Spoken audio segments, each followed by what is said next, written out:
Good morning, everyone. It is Thursday, August 23rd. We are on day 4. And you know the drill. Setting those destination filters to the airport. Oh, I do not like how Uber will take over the top of the screen and prevent me from accessing Lyft. I bet you they did that on purpose. Thursdays are harder for me. I don't know why.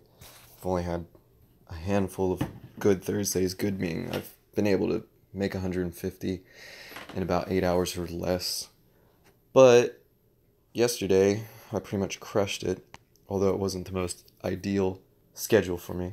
Pretty much just gonna do the same thing I always do and report if anything comes up. Something to notice is like there are no surges anywhere up here. And remember, this place was lit on Monday. Monday is just like the surge day for mornings. Just looking out at the map, some places that you might want to check out if you're over in these areas. That's pretty good. 1.7. Smyrna is usually pretty good area. So they got a small 1.3 over there. That's not worth it. This is huge down here. I know there are a bunch of distribution warehouses for whatchamacallit, Amazon, Walmart.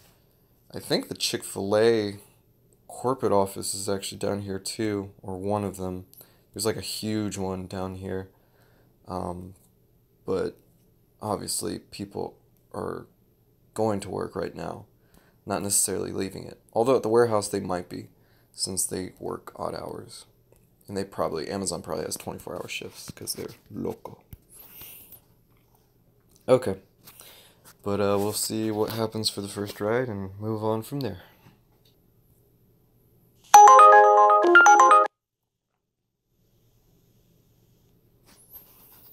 Yo, Uber's been lagging.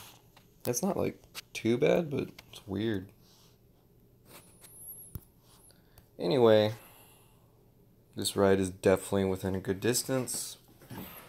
I didn't see any red flags on the passenger. Yeah, he's a 5.0, so either he's brand new or he's a good person. It's probably brand new. That's usually what it is with 5.0s. Like, they've only taken less than 10 rides, or they've just taken rides like very, very sparse, like here and there. Like, they'll take one ride a month, if that, like I do. Alright, so I'll see you guys in the second half. Okay, bye. Hey guys, so I just finished my morning run, which was really good and super efficient. You guys saw the first pickup.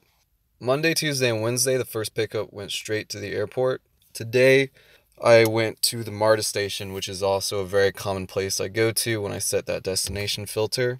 I want to show you guys, see all these surges right here? So this is really the best way to maximize time, make the most money, is to hit the surge areas. I am decent at hitting the surge areas, but I like my system because it pretty much guarantees me to make at least 80 bucks every morning. What I know a lot of people will do is they'll drive to Sandy Springs, Dunwoody, Buckhead, even Midtown. They'll get there by like 6 and then just camp and wait for the surges. I don't do that, and I don't necessarily recommend it. One, because I'm all the way in Roswell. You know, that's 10 plus dead miles right off the bat, which is not good for me doing that every day. And two, it's very hard to control where your rides are going. So I actually kind of got lucky. I got kind of caught in the Dunwoody pocket. You could see here pretty much between 721 over there on Hammond Drive, right next to all that big stuff, the King and Queen building, up until about 8:30, where I took this guy from the North Springs MARTA station all the way up to Alpharetta, which this was an awesome ride. 23 bucks in just about 30 minutes. That is only $2 to $3 short of what I do for an airport run, which is usually about 40 minutes, you know, early in the morning without traffic, and is double the miles, if not more. Sometimes it's 30 plus miles. So this right here is a perfect example of what an ideal ride is. Almost making $1 per minute with a surge, 2 times surge. It's beautiful. Good stuff. It really depends on where you are, and you don't have the control of where people are going. Now with Uber, it's a little bit easier because the only way to see where people are going is to accept the ride, start the ride, and then if they're not going in the way you want to go, then you can cancel. The only problem with this is the acceptance and cancellation rate. So I don't even know where the acceptance and cancellation rate is now on this new updated app. I don't know. They used to have percentages listed right above, I wish I had screenshots of the old app. But anyway, it used to show percentages of your cancellation and your acceptance rate. I guess Uber doesn't show that to you anymore. And I wouldn't push the envelope too much on it. I would say cancel maybe 3 rides for every 10. That way your acceptance rate is still 70%. But that's still pushing it. And obviously Uber, usually they won't cancel you right off the bat. I know they've been known to just do whatever the heck they want, but usually they'll send you a text or an email saying, hey, you need to start accepting more rides. And Lyft is definitely more strict on that. So I didn't do any rides with Lyft today. I had the app on for an hour and a half because I was actually running it at the same time I was running Uber, and I did not turn it off even though I had people requesting. So yeah, you can see all these cancellations. It's August 23rd.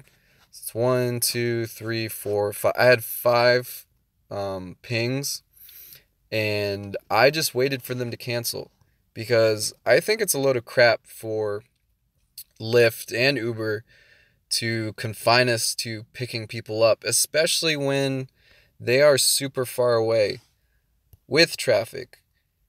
I already had somebody in my car. Uber was surging. I just stuck with Uber, and I didn't switch to Lyft because I would lose money on almost all these rides. All these rides were 12 plus minutes away. None of them were really surging. It didn't make any sense. I understand the business, Lyft has to make sure their passengers are taken care of as far as getting picked up promptly, but I am not in the business to lose money. I just don't think they should have that strict of an acceptance rate to get the bonuses, especially. And see, they actually sent me a text. Your recent rides reflect poor passenger experiences that could lead to deactivation. I'm still not quite sure what that means because if I go to my profile, I'm still 4.9. Yeah, so nothing's really been updated. Usually that updates right off the bat of 4.91. So yeah, I'm not really sure. And they said check for my email. I haven't gotten an email, so I don't think I'll get one from them. So let's see. Started 5:51, let's just say 6, and ended, let's see, 9:25, let's say that's 20 minutes, so about 9:45. So that, again, is 4 hours, plus or minus a couple minutes.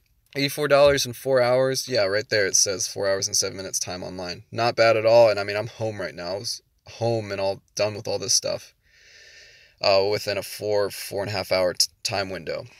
And of course, the reason I'm stopping is to take care of my dog and to work on my online business and all that stuff. I like doing the split shift. And I ended 5 miles away from my house, so this was perfect.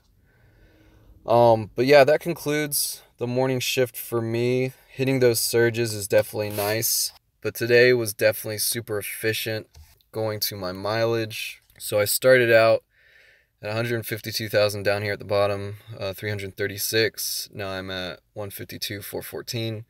So this is when you know you're doing really well, is when you make more than $1 per mile you've driven.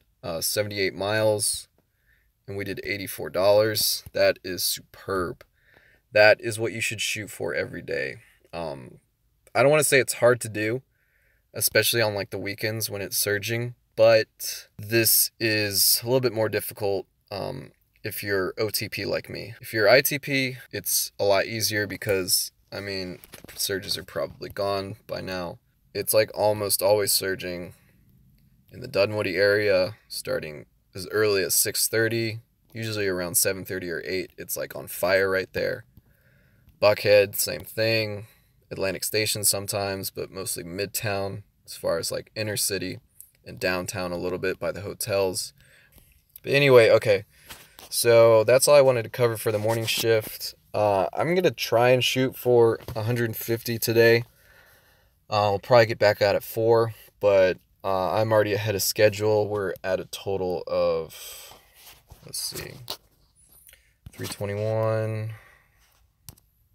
I hate that picture.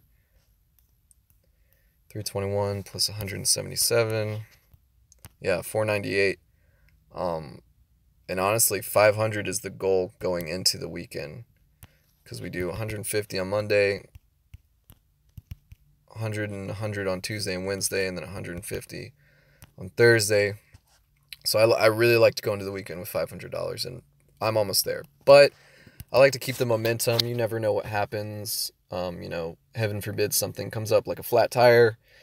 So this would, counteract that. All right, I have babbled enough, so I will see you guys in the second half. Peace.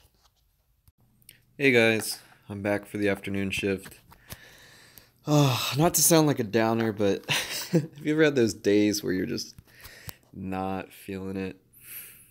Anyway, so we're at the second half.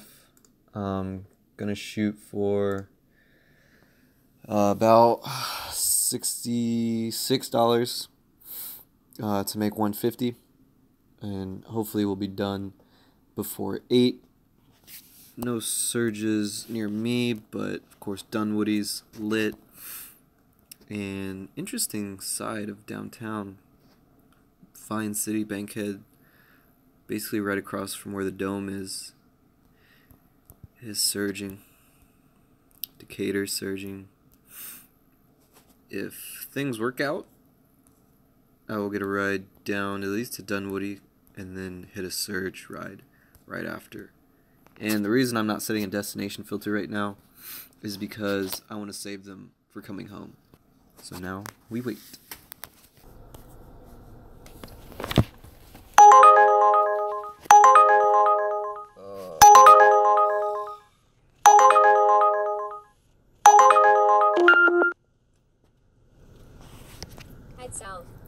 I'm gonna leave Lyft on and hopefully it'll take over, but it's hot, kind of. I just don't want to stand idle and deal with this Petco. Oh God, they might have an animal. That's why I have a vacuum, but really you should just have a lint roller. Alright, so this will possibly be the first ride, although if I get a Lyft and it's closer, really a Lyft and it's just a regular Lyft, or even a shared, anything's better than pool. Screw pool. Alright. Anyway, I'll see you guys later tonight in the final episodes of Thursday. Oh gosh. Alright, see ya. Alright, another day, another dollar. Thursday's in the books. So, it was a pretty solid Thursday. For today on Uber, we did $110.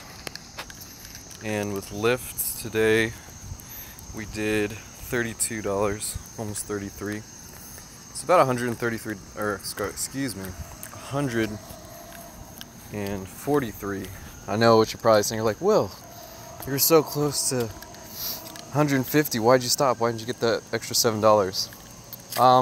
The last ride actually was awesome. Let me see if I can pull it up. Picked him up. I think it was, Old Milton. But he went down really close to pick up some food. This was a 2-stop Lyft. And then I dropped him off halfway between my place and Kroger, which is usually where I get my gas for that 3 to 10 cents off, depending on how much I've spent on groceries. So I just cut off. It was like 5 miles away from my house. So today's dead miles were around 10, maybe less, which is awesome. So definitely worth it. I'm not worried about the $7 because yesterday I crushed it with 157, and I am way ahead of schedule. Remember, I like to go into the weekend with 500. We're at 210 and 347. Good Lord. So that's $557. So we're $57 ahead of schedule, which is awesome. Because tomorrow, you guys are going to see it. Tomorrow's going to be the heavy day. And the thing that I like, the hard part's pretty much over. I mean, Friday and Saturday is a lot of driving. But let me show you why tomorrow's going to be awesome. So with Lyft, you got bonuses, which Uber, they've just completely done away with them here. I don't know why. And I always go for the $85 one. That's the one I can usually get driving for both Uber and Lyft. I know Terry Tips, he gets the $255 one. I really can't justify 100. The 110 isn't really even that bad. It's the 40 peak rides. Peak rides are so limited here, and I just haven't figured it out. So kudos to Terry for figuring it out. See, my dog's a good boy. He only howls when he wants to get walked, or he's like super excited. Anyway, so I go for the $85 one, and tomorrow's peak times are the best. So usually they're 7 to 9 in the morning and 4 to 7. So you got 5 hours, which isn't too bad. You can get at least 5 each day. But Friday, you go 2 hours in the morning, 5 hours the first part of the afternoon, evening, and then another 4 hours if you're working the late shift. Honestly, on Friday, you can probably do about 10 to 20 peak rides. I don't want to say easily, but it's very doable within these hours.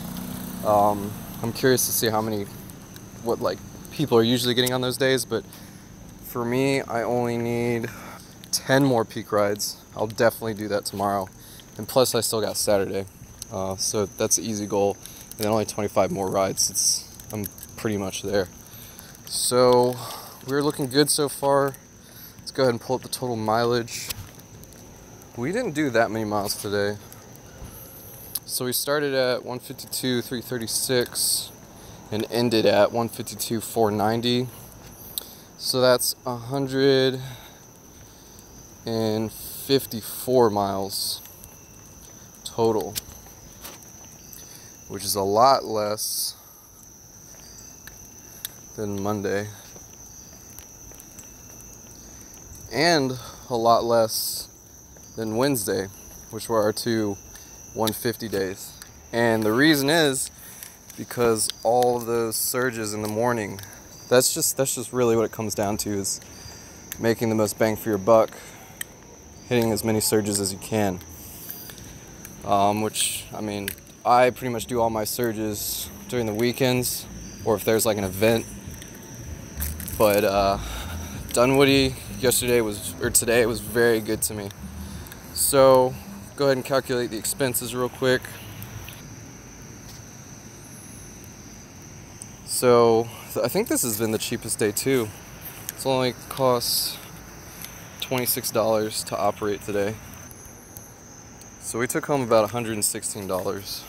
This would be the ideal Tuesday, Wednesday, Thursday, honestly. If you guys can do that, then I mean, you're good to go. But I'm all set for the weekend. Still going for 1,000. Might do a little bit more. Honestly, with that bonus, it's probably gonna be like over 1,000, which is gonna be awesome because money's good. All right, that's pretty much all I have for Thursday. I'll catch you guys up tomorrow. Peace.